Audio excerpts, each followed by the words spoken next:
Good morning students. बेटा हमारा ये चैप्टर चल रहा था श्रेय, तो इसके हमने क्वेश्चन आंसर सभी कंप्लीट कर लिए थे। तो आज हम इसकी एक्सरसाइज करेंगे। देखो सबसे पहले है संज्ञा।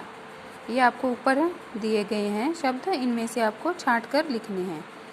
व्यक्तिवाचक संज्ञा कौन सी होती है? जो शब्द किसी व्यक्ति, स्थान, प्राणी, भाव आदि के नाम को व्यक्तिवाचक कहते हैं, है ना। जैसे एक किसी पर्टिकुलर का नाम लिया जाए, है ना, उसमें आता है। और जातिवाचक में जिसमें पूरे जाति का नाम लिया जाए उसमें, और किसी विशेष जाति का नाम लिया जाए। और भाववाचक में जहाँ किसी भाव का नाम हो, भाव निकल के आ रहा हो, जैसे अच्छा बुरा, गुण अवगुण किसी के, है ना, वो निकल के आए, तो वहाँ भाववाचक संज्ञा हो गई। तो ये लिख रखे हैं गंगा, सूरज, चांद, ये व्यक्तिवाचक है। जातिवाचक हो गया माली, पेड़, ऋतुएं, पत्तियाँ, ये जाति है पूरी इनकी। भाव, मित्रता भाव हो गया ना। विनम्रता, हरियाली, हरा रंग होता है तो उसे हरियाली भाववाचक बन गई। करुणा, आगे देखो विलंब, सच्चा, झूठा, सूखा, गीला, विनम्रता, कठोरता, उदय, अस्त, घटता, बढ़ना, ऊंचा, नीचा। आगे हमें ये पुल्लिंग और स्त्रीलिंग बतानी है। तो ये बेटा बहुत आसान है, आप बोल कर देख लिया करो। देखो जैसे सूरज को हम क्या बोलते हैं? सूरज निकल आया, सूरज छिप रहा है बोल रहे हैं ना, तो ये पुल्लिंग हो गया।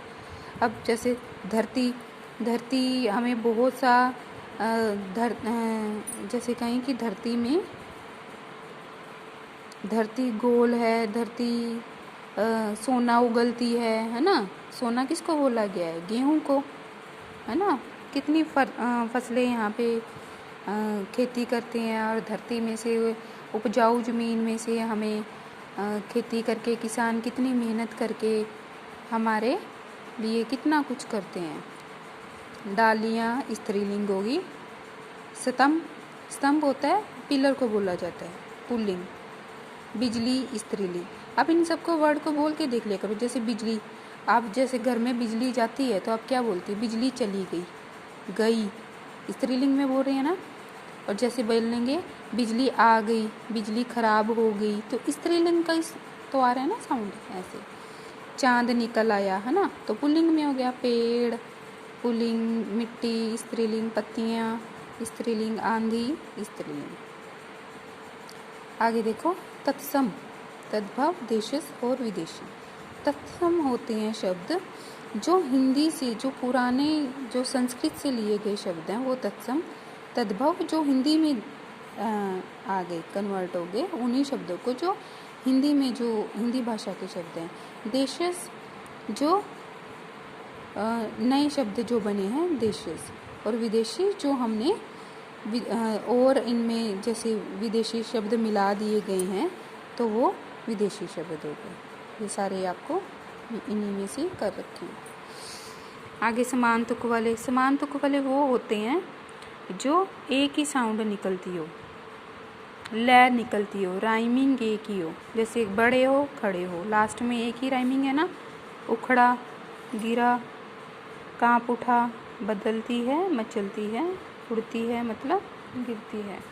तो ये एक ही साउंड में होता है बेटा, उन्हीं को ही बोला जाता है। आगे पर्यायवाची। घर को और क्या बोल सकते हैं? गृह, सदन।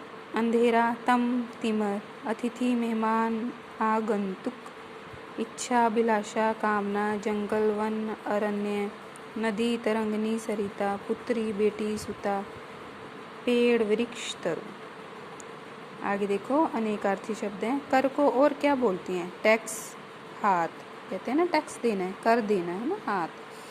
धन, दौलत, गणित, अंबर, आकाश, वस्त्र, पत्र और चिट्ठी, पत्र। तो ये आपकी एक्सरसाइज कंप्लीट हो गई बेटा, आप इनको अपनी बुक में कर लेना। Okay, thank you.